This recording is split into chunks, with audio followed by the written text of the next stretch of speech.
Our moderator for this evening is Marlene Sin. Thank you.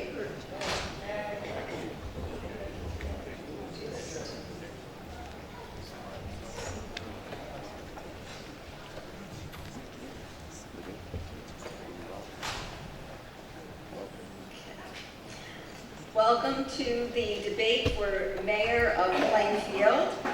We have 4 candidates. To my immediate left, we have D. Scott Beelan, who's the independent. To his left is Adrian O. MAPP, Democrat. To his left, MUSTAPHA Muhammad, independent. And to his left, Ms. Sandy SPECTOR, who is a Republican. We drew to see who would begin the opening statement portion of this evening. Each candidate has 2 minutes to make an opening statement, and Mr. Muhammad drew first. No, do it from your seat and please talk into the mic, and please talk to the audience. Thank you. Good evening, ladies and gentlemen. My name is MUSTAPHA Muhammad. I am a lifetime resident of Plainfield, New Jersey. I'm 57 years old. My wife and childhood sweetheart of 41 years is in the audience. I have children and grandchildren. I went to schools in the city of Plainfield, shaped, formed, and fashioned by this community. And I represent not only an independent candidacy, but Plainfield's new beginning. Having been a Democrat for the majority of my life, all of my life, but we decided that in Plainfield's local politics that we need to be able to step off the line in order to be able to have a fair shot at what was taking place in the history of the local politics in the city of Plainfield. As you well know, our city it's a very wonderful city, but it's a city that has been suffering many things that has been suffering throughout cities in America. We've been gentrified, disenfranchised, and though there is a lot of negative complaints about our city, the city has been managed quite well. Contrary to popular belief, the city is not in the black, it's not in the red, it's in the black. Business and bonding is not as bad as the image that people have been perpetuating to you, and they've been putting out to you.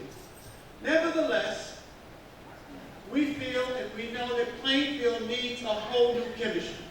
And that chemistry is the grassroots chemistry that deals with public policy issues, strengthening family public policy issues, analysis and programmatic plan of action, strengthening our families, improving public policy, political empowerment, justice issues, quality of life, economical transformation, and international affairs. And we would hope and pray that we would be able to work in unity with one another, that we would put the divisiveness aside, and that we would be able to work together as one community for Plainfield's new beginning. Thank you so very much. Thank you. Mr. MAPP. Hello and good evening to each and every one.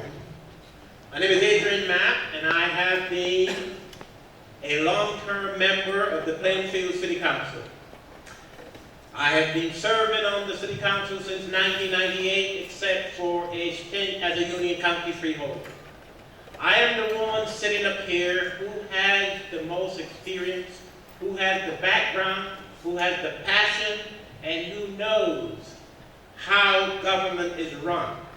I have been at this for a long time, and I can tell you, out of all of the candidates that you have before you, I am that candidate who has a vision for the city of Plainfield. It's one of community harmony, economic vitality, cultural vibrancy, and the social and economic well-being of every person living in this community. Every person has a right to live in a community that is safe and secure. And I want, as mayor of the city of Plainfield, to work for every person who lives here, to work to provide a kind of safety environment by enhancing the quality of our public safety, providing the right kind of leadership, putting people in positions who know what needs to be done. I want to be able to transform the city of Plainfield. We need to find ways to bring businesses into this community. We need to find ways to relieve the burden of property taxes that we all share. We need to look at the Plainfield Municipal Utilities Authority and find ways to relieve the pressures of those rates. And so, ladies and gentlemen, it's about you. It's about one Plainfield. And I have been very consistent that it's one Plainfield, one future, and I will be working for all of you with the assistance of all of you. Thank you. Thank you. Ms. Spector.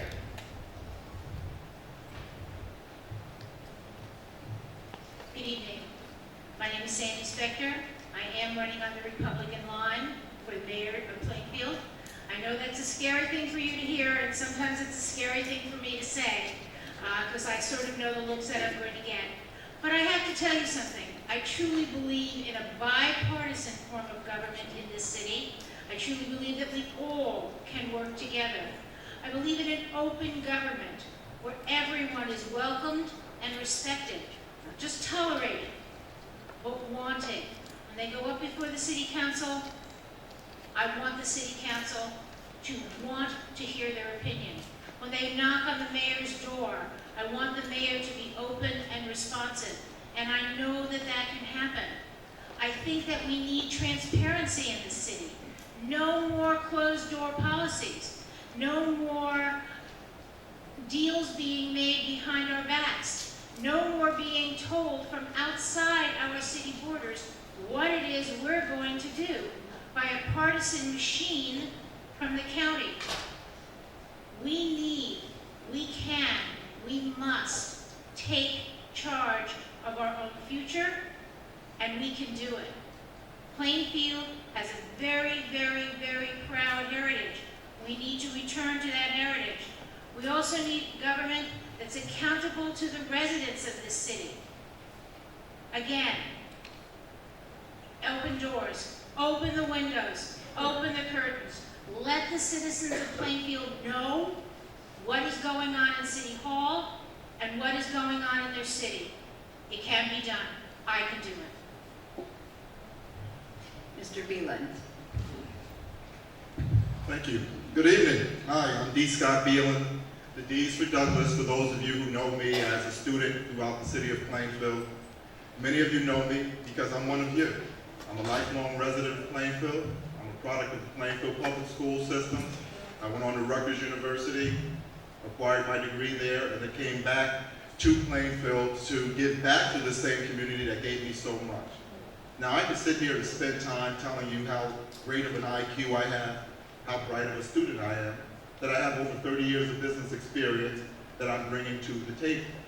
I could also tell you that as a student here in Plainfield, I worked my way through as a lifeguard, possibly saving some of your lives at some of the city pools, representing myself as an athlete, representing Plainfield, proudly wearing the cardinal red and blue. I could tell you so many things about Plainfield's past, but let's talk about the future. Each and every one of you, when you get up in the morning, you think about your quality of life, and you know, based upon the years of experience of the present government and the way that we have been doing things, where we are in the city of Plainfield. It's time for a change. And I represent a true choice of change. I'm an independent candidate who's experienced in international business, who has government experience because I've been a city official since 2007. Many of you don't know that, because I don't have to go around beating my chest to get the job done. I'm the chairman of the zoning board. I've been representing the city of Plainfield, making sure that developers who come into Plainfield adhere to policies that are for the good of the future of Plainfield. And tonight, I look forward to answering your questions, helping you understand my vision for the city of Plainfield, and distancing myself from my other candidates to show you that I am the true choice, I am the vote that you need to make November 5th, so that it counts for that ballot, which is the mayor's race, so that your vote makes a difference. Thank you. Now we're moving into the second part of the program, and that is your questions.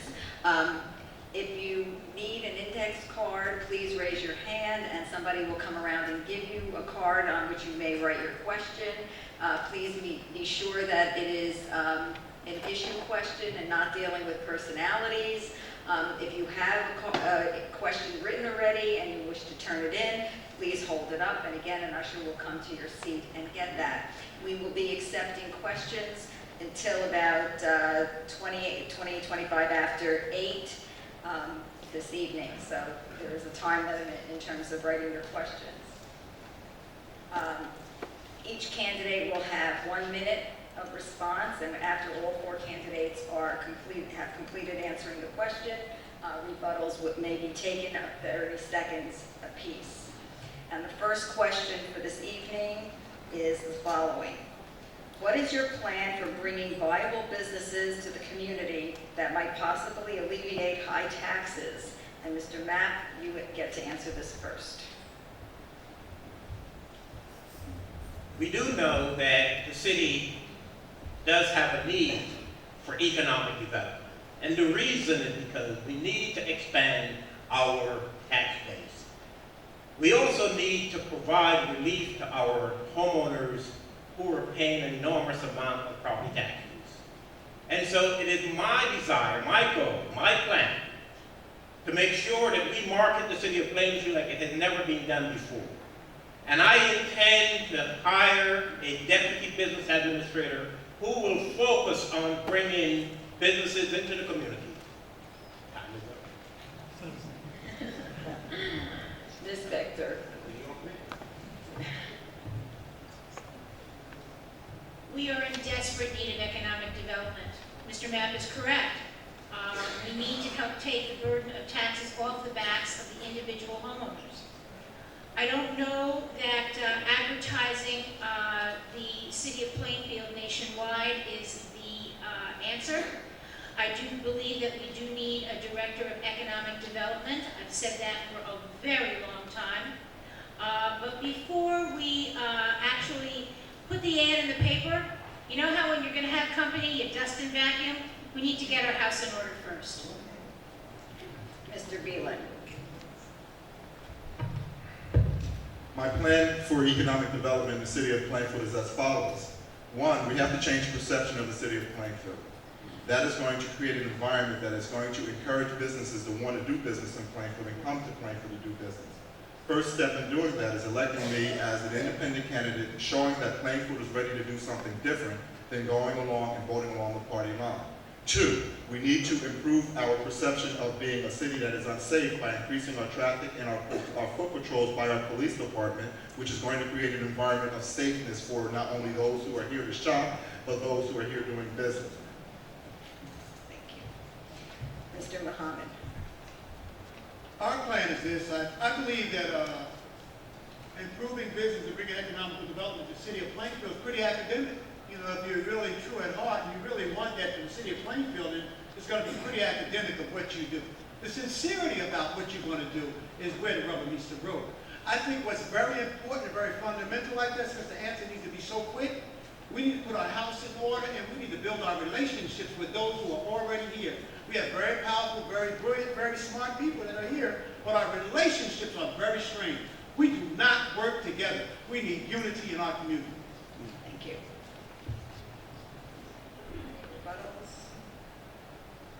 Okay. Question number 2. What do you plan to do about enforcing code violations, such as trash cans being left out, leaves being placed at curbside outside of designated times? And Ms. Spector, you get to answer that first. I think that code violations need to be treated equally around the city, and I believe that they are not. I think that we need a better system of code violation enforcement.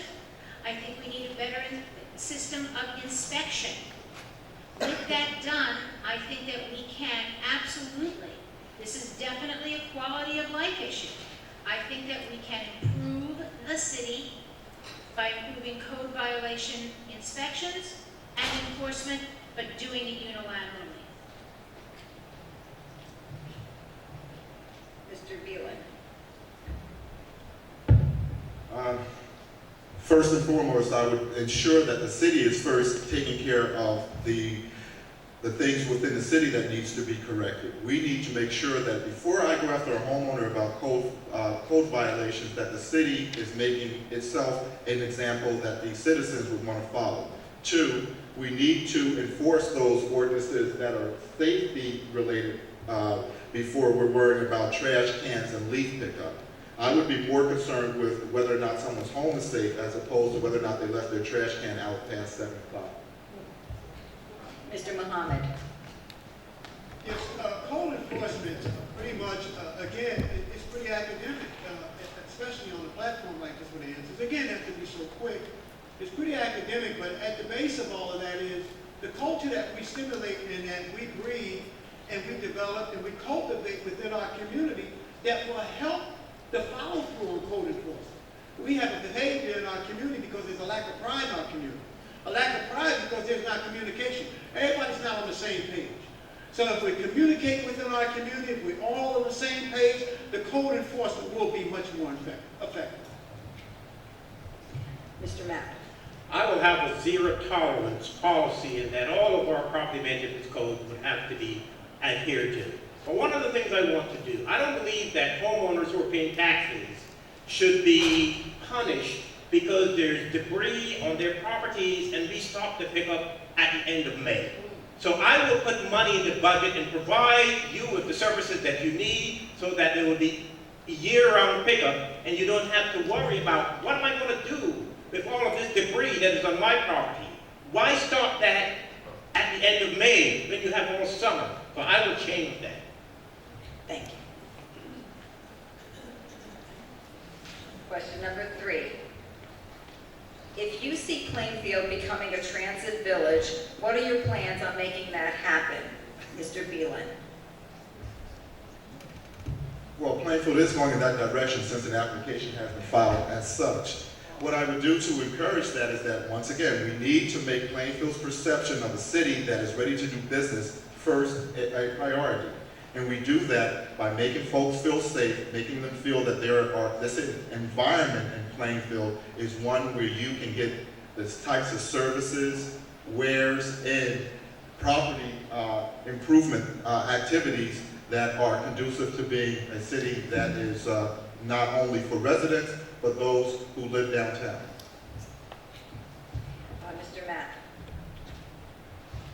I believe it's extremely important that we have the relationships and the partnerships that we need in order to get that transit-oriented development designation from Trenton. The application is in, and I believe that we must work with our state elected officials to make sure that we apply the pressure in the right places, and where there's information that is not sufficient in the application, we must make sure that we provide that information. But having that designation is very important and critical to the economic development needs of this city. Mr. Muhammad. You can. Yes, I believe again that pretty much Plainfield is in a position where all these things are bound to happen anyway. You know, Plainfield's on an upward bound. Plainfield's a new beginning. I mean, we were at the threshold of that. You know, but one thing that we really definitely have to do, and I have to keep stressing this point. And for an example, we have a gentleman that's sitting in the audience. He holds 4 particular hats that are very, very important. Chairperson for the Democratic Party, chairperson for the county, assemblyman, and he also sits over housing and safety agenda. And that means so very much. But unfortunately, this is a very strained relationship because of our past in judgment and past relationships. That needs to be fixed.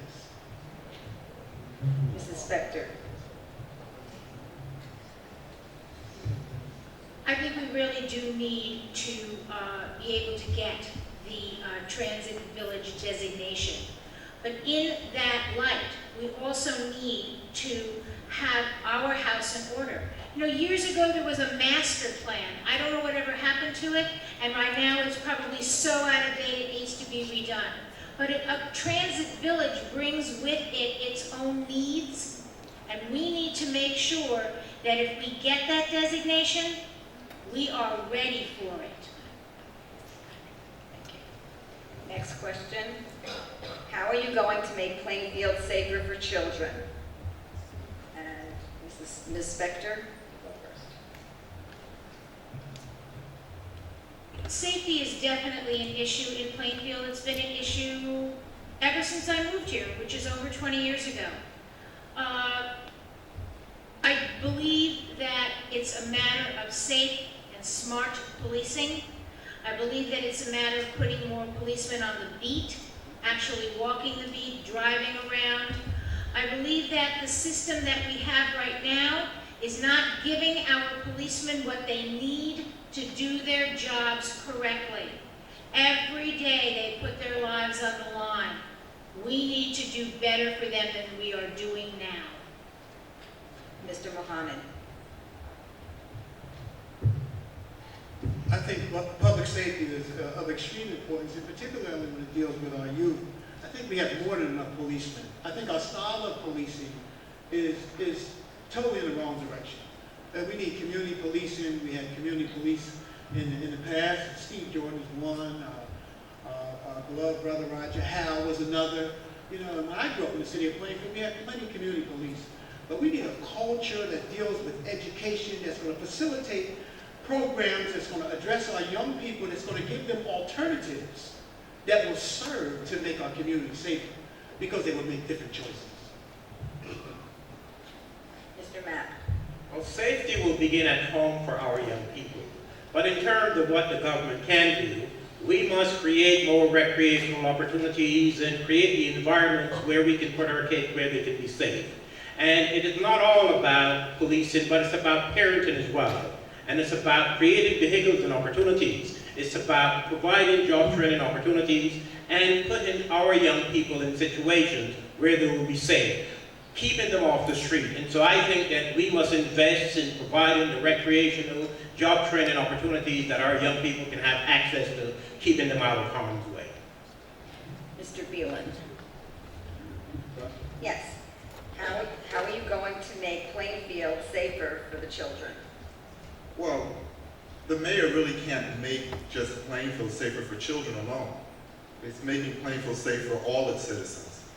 It takes a village for a child to be safe, and that starts in the home. I agree with Mr. Mapp there. It also takes people in the neighborhood, it takes the community leaders, it takes the churches, and it takes the police force to do their job. I know growing up in the city of Plainfield, if I was around the corner and I did something wrong, my parents knew before I got home. We need to start back to that type of neighborhood, community, and partnership where everyone is involved.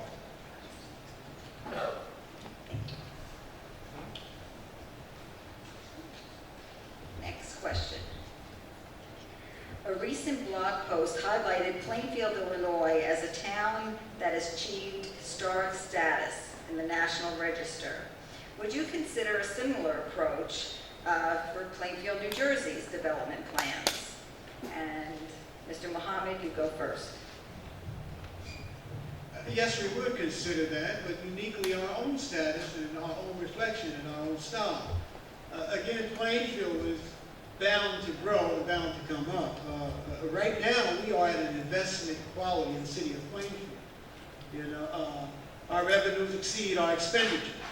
You know, so people are waiting and they're set up and they're prepared to invest in the city of Plainfield. As a matter of fact, plans have already been drawn up, reaching into the next decade and a half. They're already lined up. It's our own relationships and our own inability to be able to work with our elected officials and work with each other that prevents these things from happening.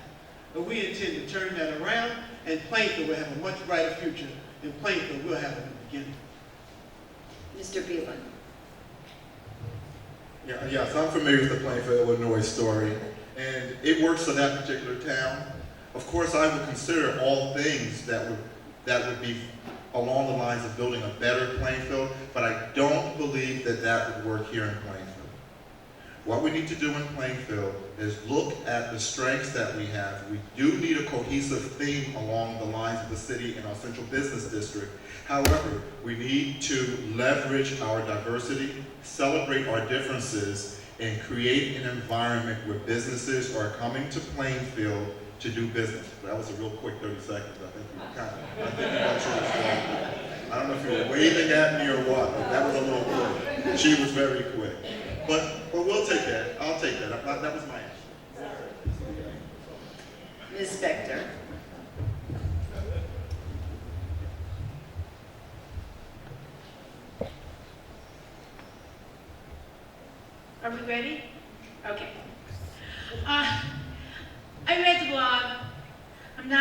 familiar with that study, except that I would agree with Mr. Beelan and Mr. Mohammed that we are a very unique circumstance. We're not in Illinois. This is New Jersey. This is a city that is just absolutely rich with an immense amount of diversity. I think that if we use our diversity, I think that if we approach each other in a nonpartisan, let's get it done, let's get along manner, that you know what? Plainfield, Illinois will be reading about us. Mr. Mapp. One of Plainfield's greatest assets is its historic architecture.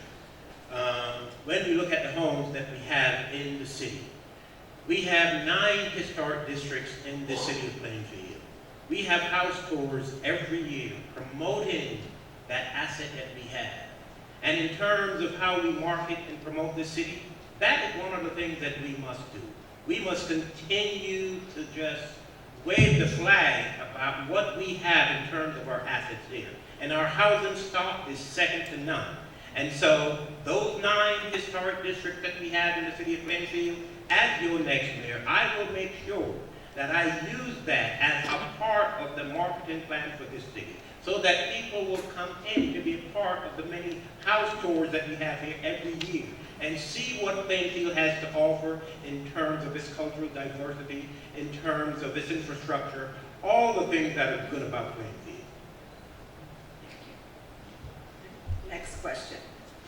The city of Plainfield has made a $19.2 million payment to the PMUA without any legal basis. The PMUA commissioners have made off with over $600,000 in illegal compensation. If elected mayor, what will you do to put a stop to these abuses? Ms. Spector. The PMUA, even though it is an authority and therefore is exempt from a lot of the rules and regulations that we would like to place on it, still can be reined in, and that's what we need to do. The PMUA was set up to help Plainfield, but to also make a lot of money for the people involved in the PMUA. I think it's helped Plainfield somewhat, and I think it's made an awful lot of money for the people involved in the PMUA. We need to be vigilant. We need to sit down with the PMUA. We need to see how we can rein this in. We need to absolutely keep costs under wraps. I will tell you that I do believe that the city is cleaner now than before the PMUA. But that doesn't mean we just give them the keys and let them do whatever they want to do. Mr. Mohammed. Well, the PMUA are quite controversial in the city of Plainfield, especially on the backs of the residents, with 2 bills coming to them, and the taxes and a separate bill for the services. And the other thing is that pretty much with the PMUA, from the position that I sit in right now, we would have to be in a position to be able to order, examine, and put into motion, assessments of the things that have been taking place. And management, obviously, has been the problem. Things that have been taking place that the public really don't know nothing about. So we need transparency. The city needs transparency. I was taught that truth is the best policy. Truth and justice will overcome and straighten out anything. So everything needs to be put on the table, and I'm sure those problems with the PMUA will straighten itself out. Mr. Mapp. I believe that the commissioners at the PMUA who are still getting health benefits, I believe that should end, because it's another form of compensation which is not permissible under the creation ordinance and the ethical standards of even the PMUA itself. And so that must come to an end. That is unjust compensation. But I should tell you that currently there's a forensic audit that is taking place at the PMUA. It has been happening since April, and I believe to the extent that any waste, fraud, and abuse can be uncovered, I think it would be a good thing for the ratepayers, and I think it would be one way to drive down rates and to impact positively on the cost that our ratepayers are currently experiencing. And so I will do all that I can to appoint the kinds of commissioners that will make a difference, that will be watchdogs to the people of the city of Plainfield and make a difference. Mr. Beelan. I have to agree with Mr. Mapp that first and foremost, though, I would sit down with the director of the PMUA and ask for a thorough understanding of how they are operating and how they're charging the citizens of Plainfield. And secondly, I would appoint commissioners that would have Plainfield's best interests at heart. Next question. What do you realistically see happening to Muhlenberg? Mr. Beelan.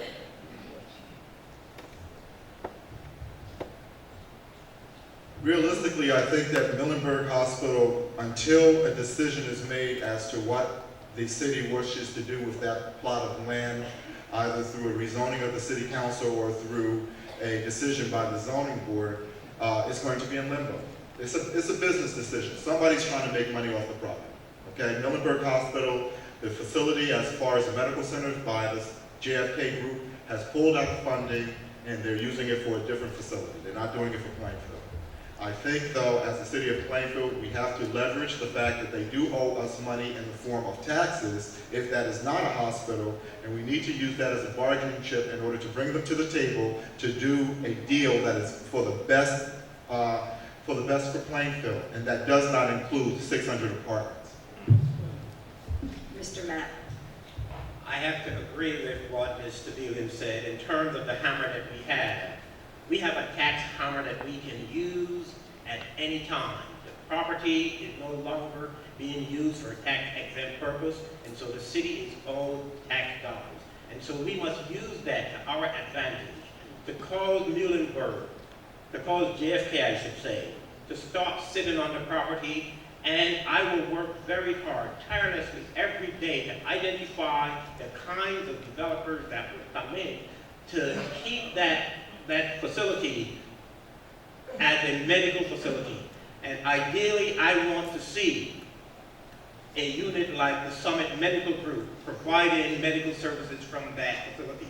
But as it stands right now, there is no desire on the part of the present owners to have that facility provide medical services to this community. I'm against that policy that has been adopted by JFK. I will work to make sure that we get the best use for that facility on that Muhlenberg campus. Ms. Spector. I think pretty much that the four of us sitting up here are in agreement as far as Muhlenberg is concerned. Yes, we absolutely here in Plainfield do need and do deserve high-quality medical care that's been taken away from us. Not only has it been taken away from us, but Solaris has basically raped that building. They took out everything from operating equipment to the lockers. I don't think that Muhlenberg will ever be the facility that it once was. But we do and we can have high-quality medical care here. And what we don't need is over 600 units of high-density housing on that 17-acre piece of property. It cannot happen, and I will work every day of my administration to make sure that it does not. Mr. Muhammad. Again, yeah, I think we all agree on that Plainfield definitely does not need 600 units on that site. But it's not so much what I would do. I think that, again, that, our unity is the most powerful thing that we have. We need transparency, and it continues pretty much with things such as the JFK project, Solaris, Muhlenberg, all these things that have taken place when we're privileged to, information. And that information doesn't get no further than a select few. Then we become powerless in dealing with these entities that hold our whole community in our city hostage like this. And we definitely need a hospital. I don't think there's nothing that can stop us as a united community to have a full-fledged medical care center. If we are a united community, a united city, despite our differences, we can sure have a hospital. Thank you. Okay. Next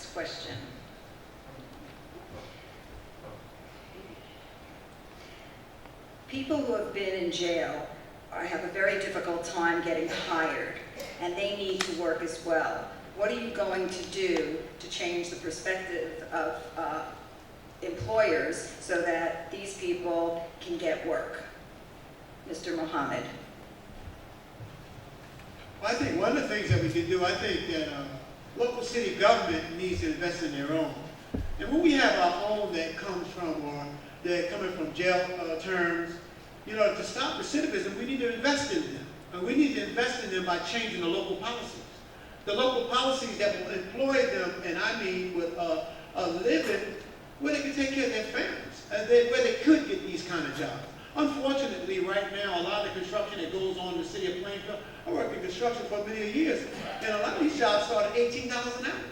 They quickly get to $20-something an hour. That's pouring concrete, putting up bricks, building scaffolds. These men can do this. This is not rocket science. You know, and I'm sure that they will come off the corners and recidivism would not be at such a high level if we invested in them. They would appreciate that. They would not be back on the corner next week selling drugs or committing crimes. But we need to turn our attention to them. We need to legislate our local policies towards them, and we need to make it happen, starting with local city government first. Ms. Spector.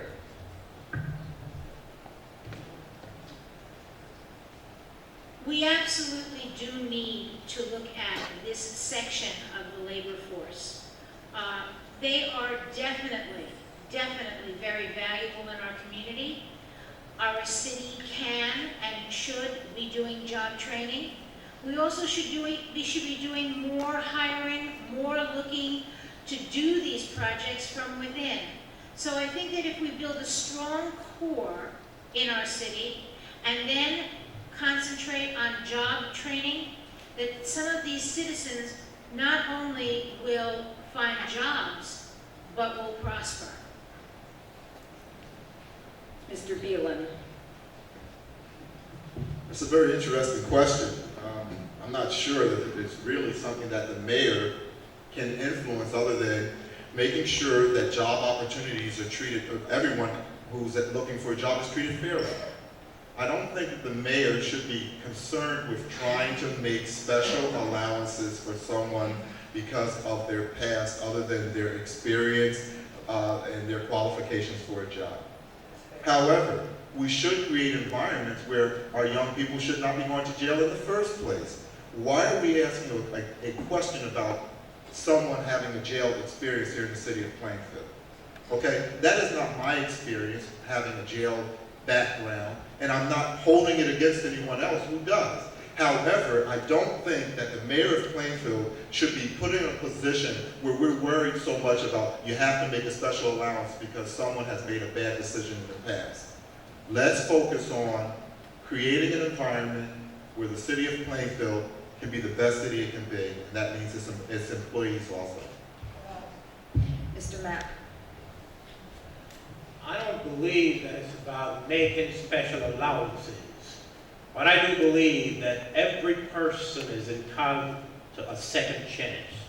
And it's about removing the barriers that stand in the way of people who have made mistakes in their lives and who need to be given that second chance.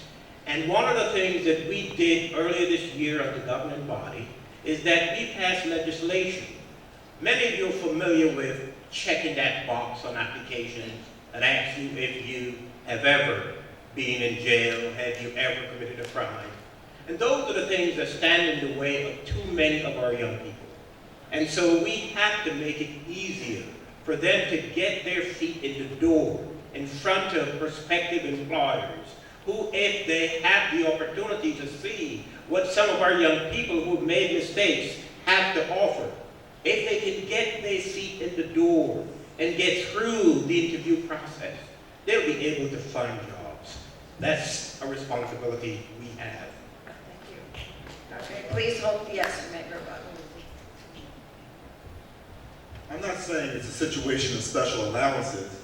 What I'm saying is if we are creating an environment where our young people are being the best that they can be from the very start, we don't have to make it easier for them. We are trying to build a world-class city here, with world-class students, children, and citizens, okay? And I'm tired of us, and I will defend Plainfield, of having these little subtle instances of making a perception that our city is less than what it is. A very good place to live with good people, and that doesn't necessarily mean that every question has to do with jails. Thank you. Next question. It's a two-part question. What will you do to stop outsourcing jobs from the city of Plainfield? And will you make it mandatory that local qualified contractors get the contract first? And Mr. Mappin, you get to answer this first. Mr. Mapp. Well, quite frankly, I'm not familiar with the jobs that are being outsourced from Plainfield. I can tell you that we have in Plainfield certain positions that require certification. And so one of those positions is the Chief Financial Officer position, which is currently now being filled by someone who is the business administrator and the CFO in South Plainfield. So what I will do, I will work very hard to have someone in that position on day one. We also have a health inspector, which the position is currently not filled. And we're using the services of Union County. I will make sure that I look for someone who will be able to do that position on a full-time basis. In terms of jobs being outsourced, I'm not familiar with the jobs that are being outsourced. There are contracts that are awarded, and we have to abide by the local public contracts law. Mr. Muhammad. Yes, absolutely, if I can remember the question. I believe that we would do everything in our power. If there are these things that are happening, there is a great appearance that those things are happening. From City Hall with key administrative spots, all the way down to construction sites that are happening throughout the city of Plainfield. As a resident of the city of Plainfield, I know when I ride around the city of Plainfield, whether it's contractual law or not, I don't see local contractors doing these works. I don't see local contractors getting these jobs. I don't see people I know working on these sites. That means a whole lot. But I'm sure that there needs to be some investigation. I'm sure that we need to tighten our belt. I'm sure that we need to put together policies, local policies that will be in ratio to the population, where the citizens in the city of Plainfield will get a certain percentage of the contracts that will service us as a community and that will keep economic stimulation here and keep our families thriving. Ms. Spector.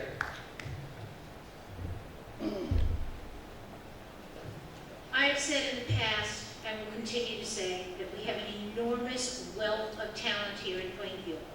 We have wisdom here in Plainfield that we haven't even begun to tap into. I also, like Mr. Muhammad, have driven around Plainfield and seen signs on the sides of trucks that aren't even in Union County. No, we can't fill every job. We cannot fill every position. We cannot fill every construction position here from the pool that we have in town. There are jobs here in town that not only within the administration, but within the construction of the city and the infrastructure of the city that need to be done in a very specialized manner. But I do believe that before we go outside, we need to look within our own borders first. Mr. Beelan. I agree. I believe that where possible, local workforce should be used for local work. So often you do see contractors and businesses from out of town that come into Plainfield, are awarded contracts, and they do work and they don't use local employees, where it could be possible.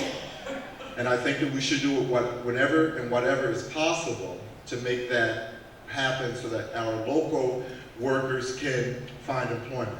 And in regards to cabinet level positions, I would try to I will make sure that my administration is one that is nonpartisan. It would not matter whether or not you're a Democrat, a Republican, or an independent, or any other political party, but the best and the brightest, and not a recycled candidate from another town where it might possibly be perceived that you are employing someone as a political favor. Next question. How are you going to address the foreclosure rate in Plainfield? And Mr. Beelen, you get to go first. The mayor's not a banker. Banks control mortgages. Okay? Let's stop trying to put responsibilities on the office of mayor that cannot be achieved. As far as foreclosures are concerned, we need to encourage and help and educate our homeowners who need assistance on how to protect their investment. They're usually their biggest investment, which is a home. But as far as trying to close a foreclosure rate, running behind people, that is not the job of the mayor, and I really don't think that we should be wasting time on such questions. Mr. MAPP. Well, what I can say is that it is truly not the role of the local administration, whether we're talking about the office of the mayor or the office of a member of the governing body, to stop foreclosures. However, what we can do is provide an office in City Hall that will help with resources to direct people to where they need to go to get the help and the assistance that they need to get out of the very difficult situations that so many of our homeowners find themselves in as a result of the economy, as a result of some of the schemes that were employed by those in the financial industry that have caused people to be in desperate straits. So we need to address that. But one of the things that I've already been exploring is a lot of these homes that are vacant and abandoned and are owned by banks. I want to see how we could assess a fee against these financial institutions that have caused the property values in our town to go down, and as a result, helping to tarnish the image of the city of Plainfield. I'll be exploring that on day one. Mr. Muhammad. Yes, I think that very much that City Hall, the mayor's office, it should play a great role in what takes place in the city, including foreclosures. And I'm speaking in terms of information. And we need to assist each other as a community. We need to have centers where we can help and assist. We need to be able to negotiate. We need to be able to have and make information accessible to our residents in the city of Plainfield for this reason, because if we don't, then we continue down the path where we have these large realtors coming in here, buying up all the property from which our residents have been squeezed out of for one reason or another, or because they've been put between a rock and a hard place. They're either on fixed income, or they're elderly people, or they are low-wage people, and they have no access and no information to programs that only a few people have access and information of. So they need assistance, they need information, and with that we would help. Ms. Spector. I agree with Mr. Beelen that there's truly nothing that, as a mayor, you can actually do to help stave foreclosure. However, I do feel that information is power, and there's where we can absolutely help. Faith-based institutions, the state, the county, these can all be brought to bear to help people who are losing their homes, to tell them what programs are available, to tell them what resources may or may not be available to them, to tell them what they need to do, who they need to see, perhaps the paperwork that they need to start filling out. This can be done through the auspices of City Hall. This can be done through an information agency. I think Plainfield can do something to help. It has to be a community effort. And the last question of the evening is, all the candidates say they want to unify the city and create harmony, and how will you do that?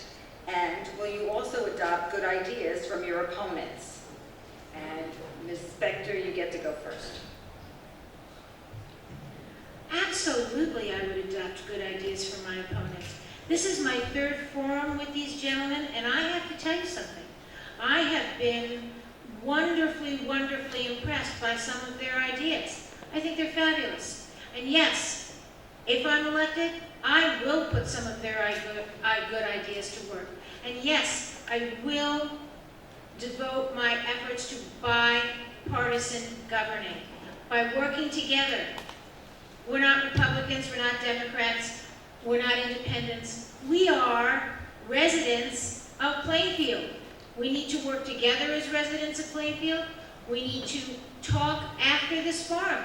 We need to talk after November 5th. We need to get all of our ideas, good, bad, and indifferent, on the table, because that's how we're going to move this city forward. Mr. Mapp. Someone once said that man needs man to survive as man. And I believe that we all need each other. There are things that make us different in many ways, but yet we are one. And every ward in this city must be respected and must be looked upon as an integral part of this city. And it doesn't matter whether you're from the first ward or the fourth, the second or the third. We all live here in this community of Plainfield. And we have to come together in order for this city to be all that it can be. And so we have no choice but to reach out across party lines, reach out across culture, class, and all the different groups that we have here in the city, so that we could recognize what we have in common. And by using those things that we have in common as opposed to the differences, by coming together, Plainfield will be a better place. It will be all that it can be. And so I will be working to make that happen. Mr. Beelan. Absolutely. As I participate in this forum and the others, and I looked at this campaign, the reason I entered was to provide a choice. And the more and more I hear my fellow candidates, I see that they have already been adopting a lot of my ideas and my phrasing when they're answering their questions. And that's a good thing, because the intention of this campaign, at least my candidacy, was to bring together all in Plainfield, not based upon politics, but based upon making a better city.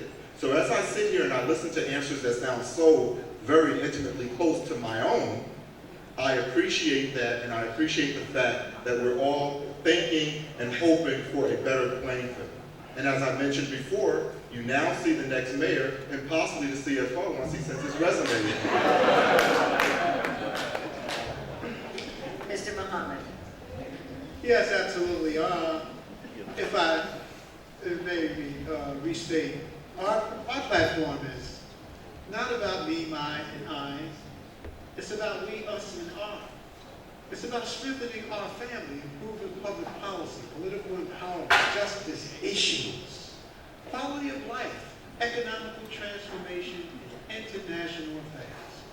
And with that, I can say to my Latino brothers and sisters, cuando yo hablo español contigo, escúchame porque yo no hablo muy bien. But uno familia. We are one family. But there's many of us in the city of Plainfield who have not been included.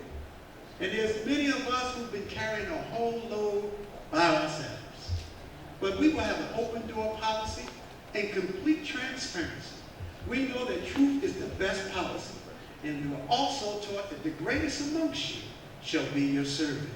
And that's what our campaign is about, serving the city of Plainfield in its entirety. And now, please hold your applause. We're not finished yet. We have the last part of the program, which are the closing statements. Again, the candidates drew for the order. And Mr. Muhammad, you will have 2 minutes for your closing statement. So back to back. When you go to the polls on the 5th of November, we would hope and pray that you would consider very, very strongly to consider us and to go to column C for Plainfield's new beginning. Our platform is a very inclusive platform. We love the city of Plainfield so very dearly and so very much. We understand people's qualities and their gifts and their skills and their talents, but we know very, very, very much that, unfortunately, we we've gotten to a position where we just can't work together. We're arguing and we're fussing and we're fighting with one another. Personalities have gotten in the way. But this is not rocket science. This is not a hard thing to fix. But unfortunately, our relationships don't work south. So we need something new, something fresh. And we need to start from the bottom up. And most politicians, and I am not a politician, I'm an activist, I'm a minister, I'm a professional diabetics auditor. I worked in construction many years. I never went to a construction site where we started from the middle up. We always started from the bottom. You can never build nothing from the middle up. You have to start at the bottom. As a matter of fact, you have to go beneath the surface to poor peers so you can build a strong foundation. When you can build a strong foundation, the job site grows. Eventually, everybody is involved. And then we will erect something that will last for eternity. And this is the same thing with people in our community. And it's not so much about building buildings. It's about building people. We have to build people. We have to give them equal opportunity. We have to allow everybody to take a part or be a part of this great and vibrant community. Thank you so very much. Thank you. Mr. Beelan. November 5th, I'm asking each and every one of you, when you go into that voting booth, to do what you all know that we must do. And that is, look at the line of the ballot, which is going to make your vote count the most. The vote which is going to change your life the most is that of the mayor's race. Don't look to go party line where you're being asked to blindly just choose and do not think about issues. Think about the position of mayor, because that person is going to be the one who's going to lead Plainfield in the next 4 years in a very crucial time in our life cycle as a city. I'm asking all of you who may consider yourselves Democrats, Republicans, Independents, to get behind my candidacy and vote for a true change in the city of Plainfield. I am the only candidate here that is willing and able to fight for Plainfield against a party and a machine that has taken us for granted for so long. You know, when you walk around the city, that you're not satisfied with what you see. And if you know that to be true in your heart, I'm asking each and every one of you to pick a quality of life improvement, a candidacy that is going to put Plainfield first, and I'm asking you to vote for D. Scott Beelan on November 5th and do the right thing for Plainfield. Mr. Mapp. The challenges that we face are many. They are enormous. We don't have the time, the luxury, to have people who would require training wheels in order to provide the kind of leadership that the city needs. Experience is the best teacher. And I have been there. I have been in public service for many years. I have the background and the qualifications.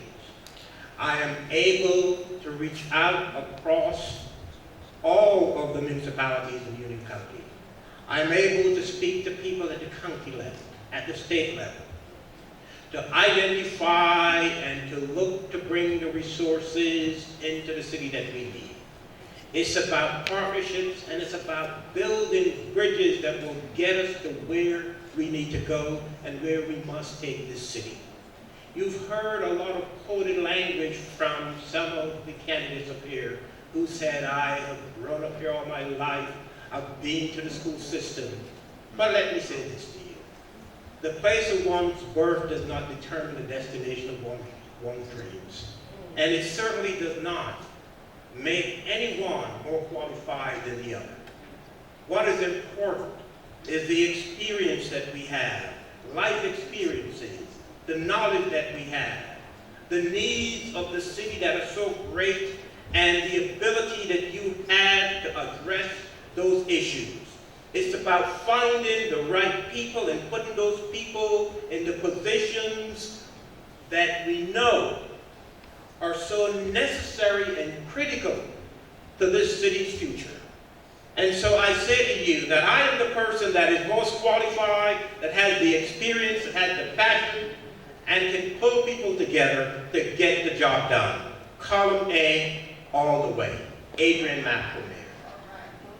Ms. Spector. I had to put my training wheels up in order to do this. I don't think any of us here need to talk about training wheels. But what I do want to tell you is that your vote, your one vote on November 5th can actually, absolutely make a difference for this city. Your one vote can make and bring change, much, much needed change to the city. Your one vote can bring a bipartisan view that this city needs desperately. Vote Sandy Spector for mayor. Elect Sandy Spector for mayor.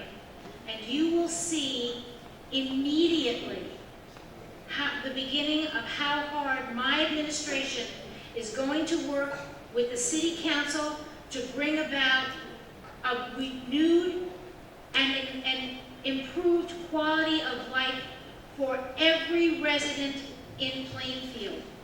I promise. And you know how we're going to do it? We're all going to put Plainfield before politics. Thank you. And I think we need to give a round of applause to all the candidates.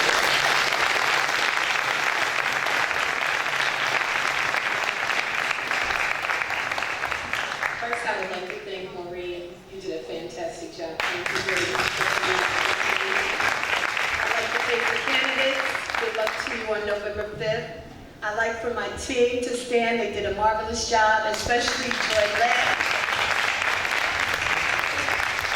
And I urge the young people in the room to get involved. One way to get involved is to join the League of Women Voters. We have applications on the table. But please get involved. This is your city. You have to let us know your needs, and the way for us to know your needs is to let us know what you need. So get involved, come see us. Thank you and good night.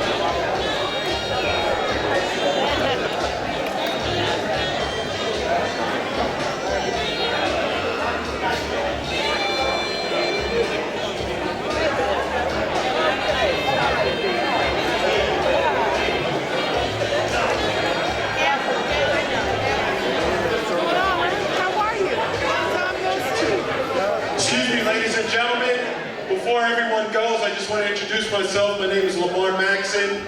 I'm the managing director of media for the. Yes, hi, how are you? I am fine. How are you? Okay. God bless you. How did you get our search over there? Oh, well, did you all do it? Good evening. I'm American Reverend Zachariah Jackson, church pastor. We got the mail debate from Plainfield, New Jersey, and I'll have it on probably tonight, no later than tomorrow morning. And it's interesting because you have a lot of people that decide to stand up. You got, I believe, two independents and one Republican, one Democrat running from there in Plainfield, New Jersey. So it's interesting to see what will happen next Tuesday. I don't think I'll be here next Tuesday, but anyway, hey, you know, the church will try to get out and report everything we can. God bless you and good night.